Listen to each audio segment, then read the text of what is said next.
இங்க இருக்கிற ஒரு 100 பேர் வந்திருக்கீங்க. நீங்க இந்த தகவலை நம்மளுடைய மற்ற உறுப்பினர்களுக்கு கொண்டு போய் சேர்க்க வேண்டியது உங்களின் கடமை. இதுல இங்க போட்டி யாரும் கிடையாது, பொறாமை கிடையாது. ஒரு அழகான மாற்று சமூகத்தை வடிவமைக்கிறதா நமக்கு தெரியும். நாட்டிலேயே அரசியல்ல பாரம்பரியமா ஒரே 2 கட்சிகள் வந்துகிட்டே இருக்கும் பொழுது ஒருத்தர் மக்களுக்கு ஒரு அதிருப்தி இருக்கிற சமயத்துல சடனா ஒருத்தர் வந்தார். இன்னைக்கு ஒரு முதலமைச்சர். அப்போ சமூகத்துல மக்களே இதைத்தான் விரும்புறாங்க. தொடர் தலைமை தேவையில்லை, அந்த தொடர் கப்பம் கட்டுதல் வேண்டாம், மாற்று தலைவனை மாற்று, ஆளை மாற்று. அதான் மக்கள் சொன்னதே. நம்மளும் மக்கள் அவரால் தான், நம்மளும் அதைத்தான் சொல்ல வேண்டும்.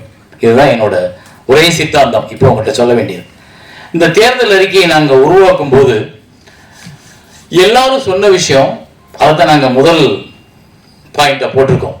அதாவது எல்லா சங்கங்களையும் தீபாவளி பொங்கலுக்கு இலவசமாக சன்மானமாக இந்த வேட்டி சட்டை நிறைய ஸ்வீட்டு நிறைய அதெல்லாம் கொடுப்பாங்க. அதுல எத்தனை பேர் வேட்டி சட்டை அளவா இருக்கு, சரியா இருக்கு, இல்ல எத்தனை பேர்த்துக்கு அது பிடிக்குது, எத்தனை பேர்த்துக்கு அந்த கலர் எனக்கு பிடிக்கலன்னு சொல்றாங்க. இதெல்லாம் நிறைய கருத்துக்கள் வந்துகிட்டே இருக்கும். ஆனா இதைத்தான் நுணுக்கமா பேச தெரிஞ்சு, அதுக்கு தான் இவங்க எழுத்தாளர்கள், இவங்க படைப்பாளிகள்.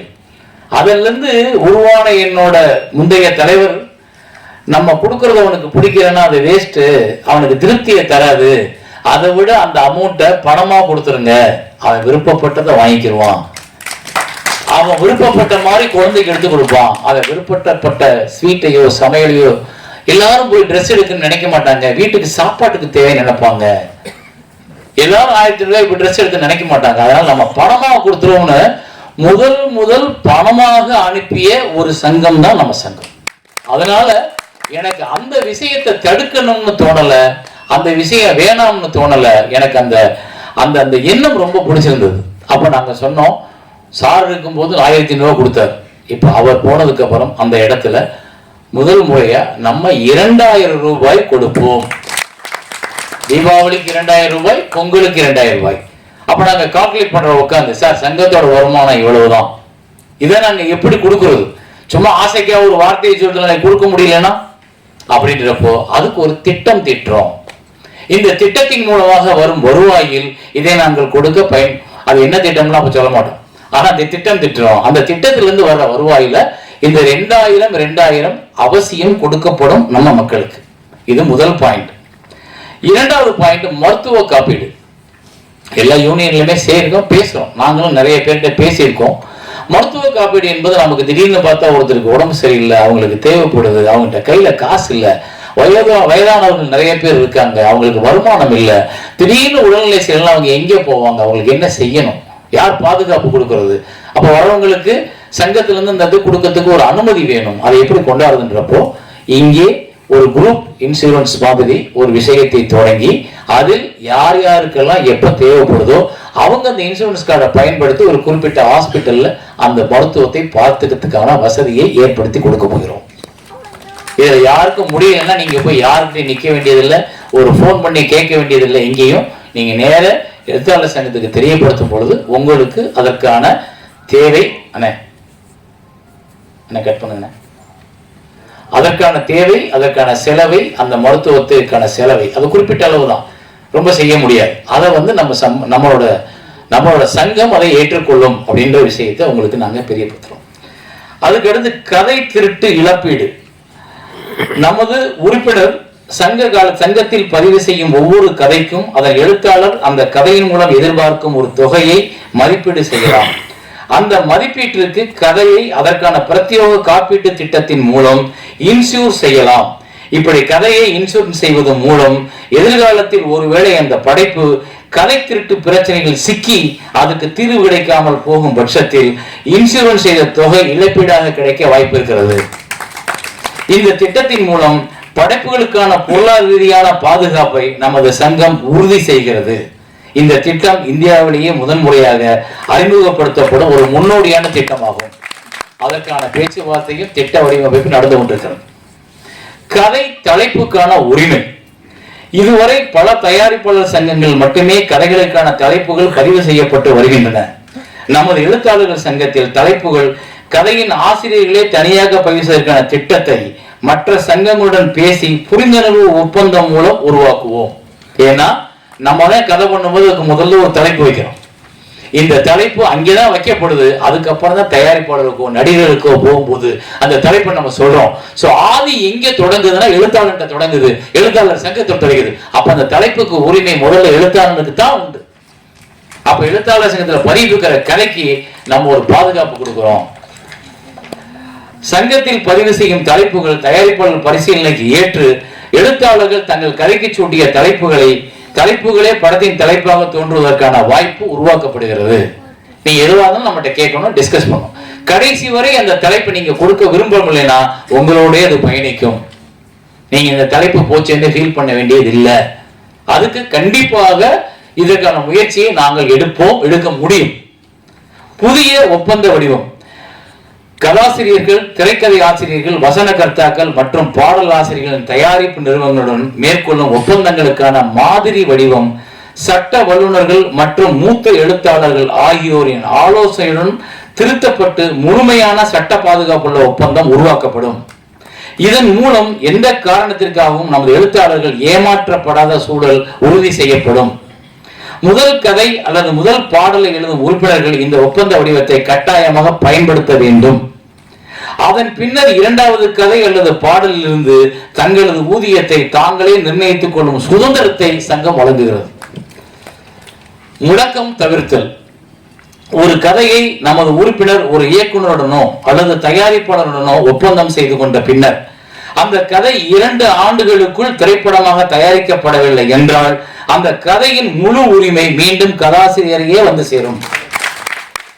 இதற்கான சட்டப்பூர்வமான ஒப்பந்த நடைமுறையை இயக்குனர் சங்கம் மற்றும் தயாரிப்பாளர் சங்கத்துடன் கலந்து ஆலோசித்து உருவாக்க நமது சங்கம் நடவடிக்கை எடுக்கும். இதன் மூலம் எழுத்தாளர்களின் படைப்புகள் நீண்ட காலம் முடங்கி கிடப்பதால் பாதுகாக்கப்படும். Service free. இதுவரை நடைமுறையில் இருந்த நிர்வாக குழுக்களின் தேவையற்ற மற்றும் அதிகப்படியான நிர்வாக செலவுகள் அனைத்தும் தவிர்க்க வேண்டும் என்ற முடிவை எங்கள் அணி எடுத்துள்ளது. சங்க தலைவர் முதல் செயற்குழு உறுப்பினர்கள் வரை அனைவரும் சேவை மனப்பான்மையுடன் செயல்படுத்துவோம் என்பதை உறுதியளிக்கிறோம். எனவே பதவியேற்கும் நாள் முதல் பதவிக்காலம் நிறைவடையும் நாள் வரை ஊக்கத்தொகை, பயணப்படி, உணவுப்படி, தேநீர் செலவு உள்ளிட்ட எந்த சலுகைகளிலும் சங்கத்திலிருந்து நாங்கள் பெற்றுக்கொள்ள மாட்டோம் என்று உறுதியளிக்கிறோம். கிடையாது. சங்கத்துக்குள்ள வந்துட்டு சும்மா உட்காந்துட்டு காலைல வந்துட்டேன்னு மத்தியானம் கையெழுத்து போட்டு கன்வென்ஸ் வாங்கிட்டு போக முடியாது. நான் இங்க போனேன் அங்கே போனேன் ஆட்டோ கோர்ஸ் எழுத முடியாது. இது முழுக்க ஊழலற்ற, யாரையும் ஏமாற்றாத, இதுக்குள்ள இருந்து புழைக்கணும் நினைக்காத கூட்டங்கள் உள்ள போறோம். ஆயுட்கால வருமான திட்டம்.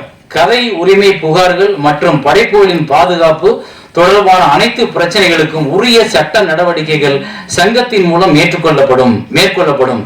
மேலும் கதைகள், காட்சிகள், வசனங்கள் மற்றும் பாடல்கள் போன்ற படைப்புகள் சமூக ஊடகங்கள் மற்றும் பிற டிஜிட்டல் தளங்களில் பயன்படுத்தப்படும் போது அதன் உரிமையாளர்களுக்கு கிடைக்க வேண்டிய ராயல்டி மற்றும் உரிமை தொகை கிடைப்பதை உறுதி செய்யும் வகையில் சிறப்பு சட்டக்குழுக்களும் திட்டங்களும் அமைக்கப்படும்.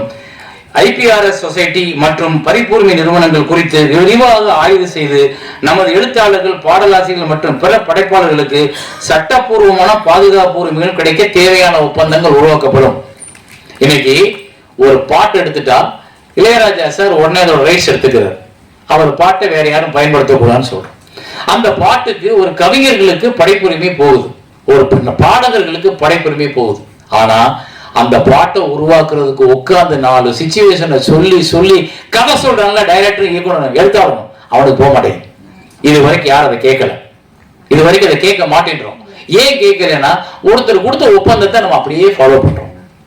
இந்த ஐபிஆர்எஸ் ஆக்ட்ல உள்ள ஒப்பந்தம் எப்படி உருவானது அப்படின்னா, மேலை நாடுகள்ல ஆல்பம் பண்ற சிங்கர்ஸ், இசைக்குழு பண்றவங்க உருவாக்குனாங்க. அவங்க இயக்குனரோட ஒப்பந்தம் இல்லை, அவங்களுக்கு தயாரிப்பாளர் உட்காந்து அவங்களே ஆல்பம் பண்ணாங்க. அப்ப அதை பாதுகாத்துக்கிறதுக்கு அதுல ப்ரொடியூசர் இல்லாத எழுத்தாளர்களுக்கும் பாடகர்களுக்கும் மியூசிக் டைரக்டருக்கு மட்டும் உருவாக்கிக்கிட்டாங்க. அதையே நம்ம குருட்டுத்தனமா ஃபாலோ பண்றோம். ஆனா இங்க டைரக்டர் ஒரு சிச்சுவேஷன் சொல்லணும்னா 1000 பாடல்கள் உருவாக்கி இருக்கவே முடியாது. இன்னைக்கு இயக்குனர் ஆர் சுந்தரராஜனோட பாடல்கள் அத்தனையும் பாடிக்கிட்டே இருக்கும் அப்படின்னா அதுக்கு அவர் சொன்ன சிச்சுவேஷன் தான் காணும் இல்லையா? அப்ப அந்த சிச்சுவேஷன் சொன்ன இயக்குனருக்கோ அந்த தயாரிப்பாளருக்கோ அந்த கதையாசிரியருக்கோ ஒரு ராயல்ட்டி கூட நம்ம இது வரைக்கும் ஒரு பைசா வாங்கல.